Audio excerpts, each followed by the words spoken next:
Today, we shall be looking at conventional heat treatment, and basically is a heat treatment process that produces martensitic steels, and this involves continuous and rapid cooling of an austenized specimen. So the first thing here, it involves what? Austenizing, and then we quench. This quenching is called rapid quenching, and then we temper.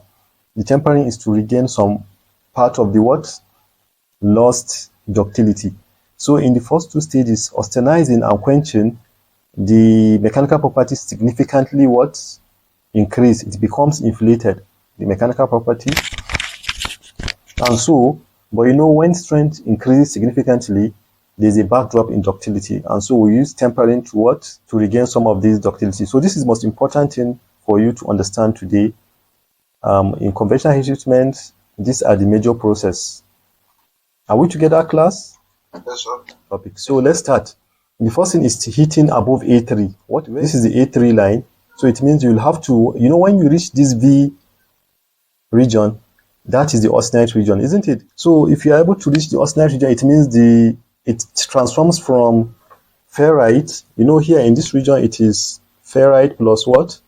Ferrite plus cementite. This is a metallic compound. We call it iron carbide, isn't it? So that's the cementite. Cementite is the iron carbide.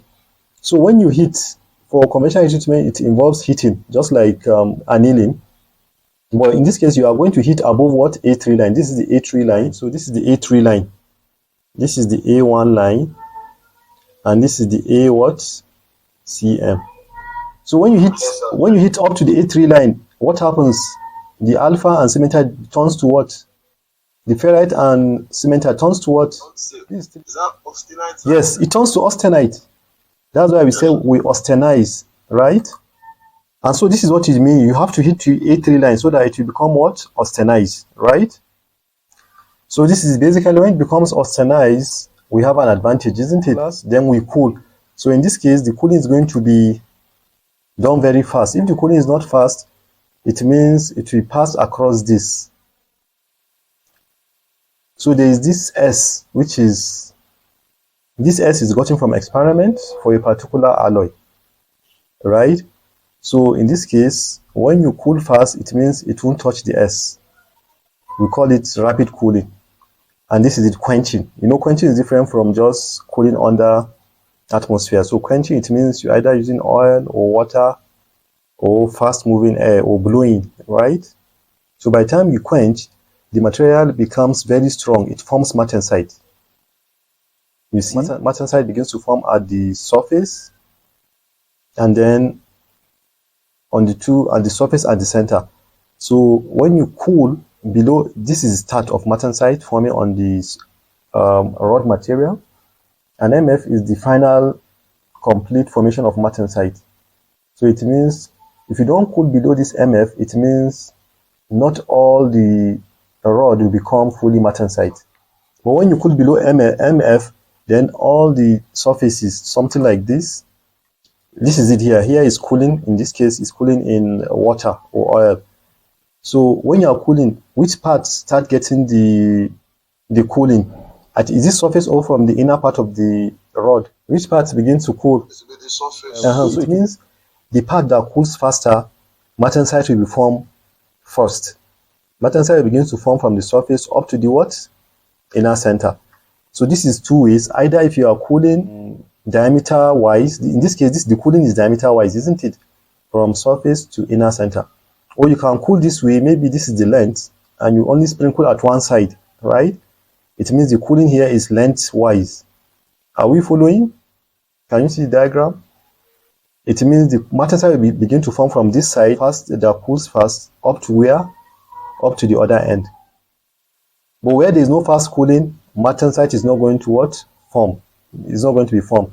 So sometimes you see that martensite is formed from the surface to some distance into the inner diameter. But so as you cool here below it, if you are able to cool below the MF, then it means the whole material has become fully martensite. But when it becomes fully martensite, at this level, the material is extremely strong and hard. But then unfortunately, the material does not, the ductility of material has gone down, has dropped significantly. So tempering is used to regain some part of the ductility. During tempering, you are not going to temper close to even A1, talk less of A3. So when you are tempering, you will have to cool just even below A1, right? You know, A1 is the horizontal line, while A3 is this slanting line. So when you are cooling, when you are doing tempering, it should be somewhere around here, maybe maximum around 600, not even up to A1. So this is what I'm saying here. When you cool fast, you know, the time is less. You cool at a very less amount of time. That's log of time. It means martensite is formed. Can you see it? When you cool the start, this is the start of the martensite and this is the finish. This is the surface. It means surface cooling, and this is the center cooling. Are we together, please? Cool. But when you don't cool fast, like this one, look at these lines. Can you see these lines that are crossing over the top of the S? Can we see that line? These two lines? Yes, sir. So it means what happens here when you are not cooling very fast, both the center and the surface, it means what is going to be formed is what is the normal perlite that is going to be formed, which is alpha plus what? Cementite. Since the cooling was not done fast, you know, all through here, because when we cool, we are supposed to actually get alpha plus cementite, but when the cooling is done under atmospheric condition. But because we are cooling fast, it means we are kind of restricting the formation of alpha plus cementite. And in that case, we formed what? When we cool fast, we have a new material with different crystal structure called what? Martensite. And there's what we also call benite. When you cool fast, from here, there's what you call benite. Benite is when you cool fast and then you hold it, maybe at the center of this S, and then finally you cool down. We have what you call benite. Here we call what you call benite. This thick blue line, right? Sky blue thick line. So it depends on how you are able to cool within this S. Because the one that forms perlite, the cooling is very slow, isn't it? It's just normal cooling, so it will take more time. So this is all about that. So now, this I've already said this, austenizing means hitting to the austenite region. You know, when you are hitting from alpha plus cementite, when you hit to the austenite region, the alpha and cementite will nucleate, isn't it? To form what? To form austenite, right? So this is just the explanation. Austenite temperature is a function of the carbon content, yes. With increasing carbon content, the temperature decreases along the A3 to the minimum value at A1. Eutectoid temperature, eutectoid composition, and then it increases. I think it's the same thing here. You can see this V. It decreases up to where? This is the A1 horizontal line, and then it increases along the A3, which is ACM, right? This is the austenization region. Austenite region is A3, ACM. Decreasing, you can see the temperature is decreasing, isn't it? And then temperature is increasing. So the V represents the decrease and increase of the austenization temperature. That's why I see it's a function of the carbon content. Temperature decreases, right? So the first stage in the formation of the austenite is nucleation and growth. It means these two fuse together to become what? Austenized.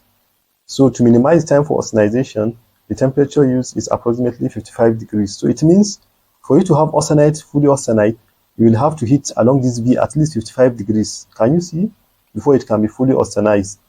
It's not just the moment you pass this line, it will become fully austenized. No, it will you need at least 55 degrees above this V line. So next is quenching. I've already explained this. In this case, the cooling, after getting to austenite region, then you cool fast, right? So when you cool fast, instead of you to have BCC structure, you know, austenite is FCC. Instead of you to have BCC structure, because the cooling was fast, you will have BCT structure. And the new material is called what? What's the new material called in this case? Martensite. Thus, the objective of the quenching process is to cool at sufficient rate to form martensite. So the distortion of the BCT structure results in high strength. So because the actual structure of the perlite is distorted, so a new material is formed, and it is called what? Martensite. It has extremely very high strength and hardness.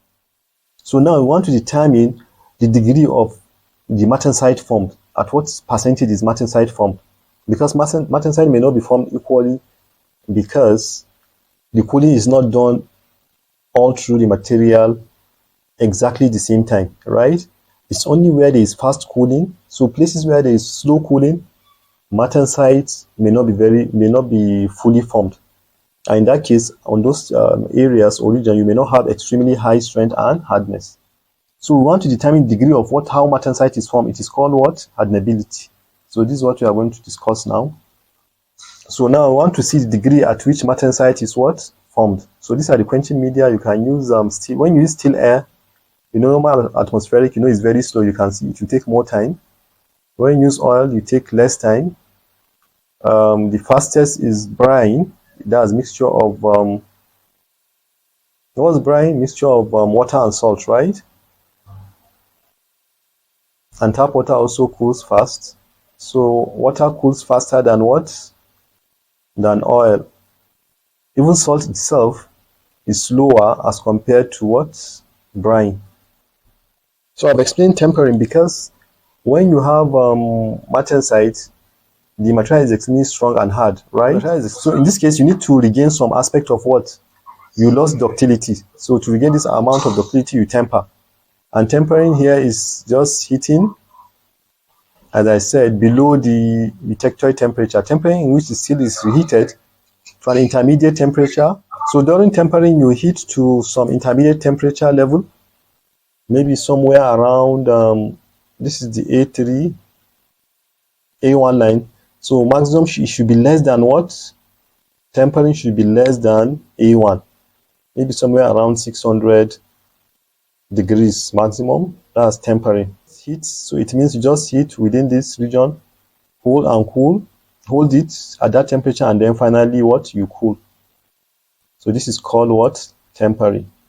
Tempering is normally done below what? Below A1. You're heating and then holding. So it depends on the temperature, but we are going to see. So this is tempering here. You can see initially before tempering, after autenising and quenching, this is the strength. Can you see? So now if you say you want to, because the strength is high, but then the ductility is what? Low. Can you see? This is ductility. This is the right hand side is the what? Is the unit here in the reduction area. You can see here the ductility at what? Maximum strength of let's say 275 is approximately, let's say, 40%. But when you temper, now look at tempering time. This is tempering at 200. Tempering at 200 gives you 40%. Right? This is a equivalent to ductility, because ductility is the strain, change in cross-sectional area. So now when you temper at 300, you can see it's minimally. So the higher temperature you temper, the higher you gain more of the. So when you temper at 500, can you see you are achieving almost close to 50%?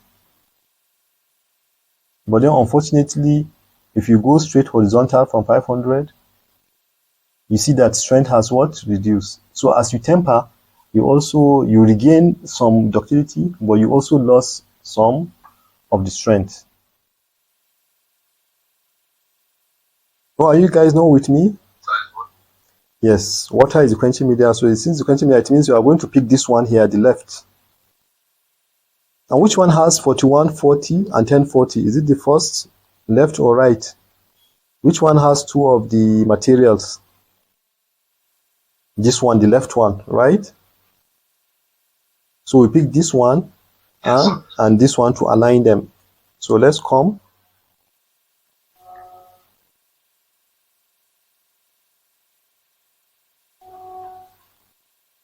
Okay, this is it. Let me see if it is this.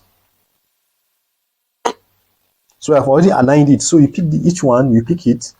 In this case, I aligned oil quenching with this. This is not the graph. We want water quenching and our materials, right? So this is water quenching, isn't it? Are we together, please? And this is our material. So you have to align that this 0, 0 must be the same. Can you see? Vertically. This one stops at 1 1/4, isn't it? 1 1/4 inch. So you have to ensure that this align with 1 1/4 what? Inch. Are we together, please, class? Yes, sir. You can see this 1/4 inch aligns with this 1/4 inch. If they are not aligned, then you'll be having wrong. But in this case, is this the right material to use? Do we have 1040 and 4140? No. So this one is not the right material to use, right? Because we don't have the two materials, 1040 and 4140. So this is another one. Can you see this? We have 1040 and we have 41 what? 40. Then this one also here, we have water quenching. So when they are fully aligned, you can see 1/4 here must be aligned. As you draw down, you can see it's the same. Let me just go up. You can see they are almost aligned, isn't it? And 0, 0 starting point must be what? Aligned. You know, I just pick them and align them, right? So now let's look at our question. What is the diameter? 50 millimeters. Yes. So we now come and choose 50 mm. So we start with the diameter here with the quenching in water. This is 50. So we draw horizontally, right? It touches each of them and we draw down. So as we draw this, it touches what? The surface, right? Draw horizontally. So you draw what? Horizontally. So this is it. If here is our 50 meters, it means I just draw horizontally until it touches. If assuming here is our water curve, so I just draw horizontally till it. I will draw what? I will drag horizontally. And when it touches it, then I will go down. So the value that touches the material, assuming here is 4140. Then I will go what? Leftward. Then I will take the hardness value. So you take this shape, you drag left to touch the quenching media, go down, touch the material, and then go left and take the what? Hardness. So this is it. So 50, I will just go this way until it touches 50 horizontal. Then I will go down straight away until it touches 4140. I will take the hardness value and go down till it touches 1040 because we have two materials, and I will take the value. So it will touch, let's approximate it. It will touch 4140 around maybe 56 or 57, right? And it will touch this one around maybe 54. So let's look at the values and see. So don't worry about this. I just use this so that I can be able to plot in Excel. So 1040, you can see it touches at surface. Surface, I use 0 to the north surface. Are we there, please? I use 0 to, so at 4140, it touches at what? 54. You know, it's lower. At 4140, it touches it at what? 57. It touches it at 57, while this, it touches it at what? 54. Then this is the first point. You need 4 points. Let's assume these are our 4 what? 4 points. This is the surface, the 0. The radius is at the center. Let's say it's 0.5. Then half of the radius is in between center and surface. Is you divide it is 2.25. And 3/4 you divide it is what? You take 3/4 is. So next we take another point. You take the 50 again till it touches what? The 3/4 radius. You drag down and take the two values. As it touches 4140, what is the hardness value left? In this case, you can also take the hardness value as well as the matenthetic what? Value horizontally. So as you touch the hardness value, you can also take the percentage of martensite, right? So as you go down, you take, I think it's straightforward, right? You take for the center, draw it, it touches the center, and then you drag down to touch 4140, and take either both, where it touches, you take the hardness value as well as the matenthetic value. So when you do this, you'll come up with what? 4 values. This is it with the center. So the other one, you can always do a mirror image, right? So with these values, you can be able to plot your what? But if you're not using Excel, you can just use normal plot. You don't need to divide in this But here I just use it to plot in Excel and multiply these zeros by what to get center 25, because my diameter is 50. So half of the diameter is what? 25. Then when I want to plot full diameter, I make it 50. Here I complete it. You can see, so that the diameter is what? 0 to what? 50. So you can see when I plot it, this is up to center 4 points, and then you can complete the 3 points by mirroring image, right? So you can see 4140 has high hardenability as compared to what? So look at the percentage of martensite formed. This one at the center, you are having almost 85 for the blue, for the 4140, while for the plain, at the center, you are having almost, what percentage? Almost 10% martensite. So you know this one has lower hardenability. So you can do for the second one also, 4140, diameter. In this case, you have the same material, but quenching in different way. So in this case, you use which one? You are going to use this one here. Here you only work for 4140 using water, and then go back 4140 using what? Oil. This is oil quenching. You drag 50 down using, in this case we are not comparing with 1040, only comparing with what? 4140. You align them properly, and that is all. And then this one, you create 50 diameter and you have it double diameter. In this case, when you are doing this, it's the same material, same quenching media, which is water, but in this case you work on 2 diameters, right? You work on 50 and you work on 100. 100 is the highest here, so you drag down, and I'm sure when you do that, you get this value. Already we have done this, so I just did for oil, right? Additional oil to compare these two. And then to compare 50 water, 4140 water, and okay, the diameter here is 50 and this diameter is 100. You can also plot it. Oh, these are the two values here. Okay, these are the radius. Can you see? Then you can compare the two radius. You can see this one here for the two. I centralize this. So in this case, to centralize it, because this one starts from 0 to 100. This one I don't want to start from 0 to 100 to 50. So I want to centralize it. So you subtract 50 by 100, you have 50, divide by 2.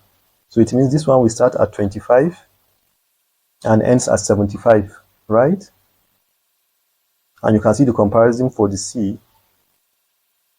Any question, please? Yeah, okay, the plot. So this is the plot in detail using PDF, and this is the summary. I just turn them into PDF, and you have these values. So the first question, the second one comparing the different quenching media, and lastly comparing the same material but different size. The first one are different what? Materials but the same carbon content. So it depends on the composition, it depends on the quenching media, and it depends on the size. Because as the size changing, martensite formed also what? Changes.